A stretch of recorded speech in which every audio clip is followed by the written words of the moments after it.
Welcome to the sales with Agile Cooking. Today we are bringing 800 grams of focaccia with onion and olives for 2.5 euros. How to eat well and cheap with Agile Cooking. We're starting with 500 grams of strong flour with 10 grams of salt. We mix a bit and do a hole in the middle. Then we pick 400 milliliters of water, we warm it up a bit and we add 10 grams of fresh yeast. We mix it well until the yeast is dissolved and then we pour it over the flour. Then we pick a spoon that's gonna help us to mix the flour with the water. We need to mix until they are more or less incorporated. We use a plastic scraper to remove the dough from the bowl. And when we have it on the countertop, we start kneading the dough. The ratio of water compared to flour in that recipe for the focaccia dough is quite high.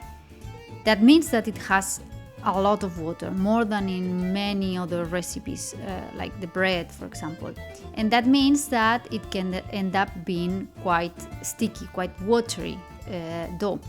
After approximately 10 minutes of kneading, the gluten is already formed, but if you can see, my dough doesn't have the body I expected for that recipe.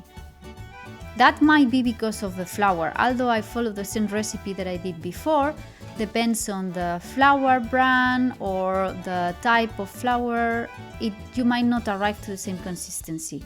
To solve that problem, I added a bit more flour and continue kneading. And I repeated that until I achieved the consistency I wanted. Sometimes, although we follow exactly the recipe step by step, we are not achieving the result we expected. And many times in the dough's world, in the bakery, it's due to the flour. Flour is an ingredient that it can have a lot of variation depending on the country, depending on the type of flour, depending even the year of the harvesting that they had. So this is why it's important to follow a visual recipe for the doughs or doing courses. And this is why I like to share with you all these recipes. So please subscribe if you want to follow more recipes and have success on your baking. When we arrived to the consistency that we expected, we put 50 milliliters of olive oil in a glass and we pour more or less half in the bowl that we're gonna use to raise the dough. With the scraper, we remove everything that's on the countertop, and the big chunks of dough that we have stick on our hands, we're gonna remove them, rubbing them with flour. If you want to know what you can do with that, check this recipe. Then we're gonna try to do some folds on the dough. Put the hand in between the dough and the bowl and bring a bit of dough for folding the dough in itself and trying to start mixing the oil on it. We cover it with plastic and we leave it rest for around 30 minutes. Once this time has passed, we open again and we do another fold. It's around 4 or 5 folds every time, and what we want is to bring from the outside to the inside. First, to create more layers of gluten, and second, to incorporate the oil inside the dough. Meanwhile, as well, the yeast is rising and the texture every time is gonna be more elastic. We leave it rest another 30 minutes a second time, and the same. It's a bit repetitive, but it's really helping on the elasticity of the dough. What I usually do is start preparing the dough early in the morning, around 9. So at 12, I already have the dough ready for putting in the oven. And in total, it needs around 2 hours of raising and resting the dough. So a third time, we cover and leave resting 30 minutes more. That's our last fold.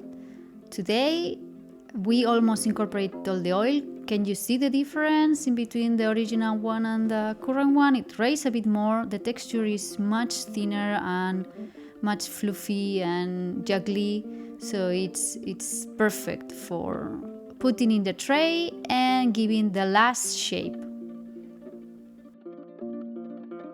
I'm using a metallic tray of 38 centimeters per 27, and I'm gonna pour a bit of oil from the one in the glass in order to have a more crunchy base and that the dough doesn't get stick on it when we want to take it out. So we put it there, and we're gonna extend it from the middle to the exterior with the fingers, leaving the finger marks that is quite characteristic from the focaccia. It's okay if it's a bit elastic and it tries to shrink as we are gonna leave it rest for another 30 minutes. Later, we're gonna finish to extend it. Now we're going to pick some herbs in the garden, and we're gonna pick rosemary and thyme. For the filling or topping, we're gonna put a bit of onion and some olives. The onions, you can cut it in julienne, and the olives, we're gonna cut them in half. They are boneless, and those are filled with anchovy. I love them. And I'm gonna cut them in half as well for spreading them better. You can use a bit more olives because they fit super well in the focaccia. Then after the 30 minutes of resting, we pour a bit more olive oil on the top and we finish the extension, marking more the fingers for the holes being filled with this olive oil that we are adding. For this one, I'm using an extra virgin olive oil made 100% with arbequina variety. That is perfect because it's not very acidic, but it has a lot of taste. Once we shape our holes with the fingers, we're gonna add a bit more oil. And I can tell you that although we are putting an ingent quantity of oil and salt, it's not gonna be that oily, the taste. We put the ingredients that we cut before. I only put half with onion because I don't digest very well the onions, and olives everywhere. I should have put more olives because honestly they go super well. And then some herbs, as we said, rosemary, a bit of thyme as well.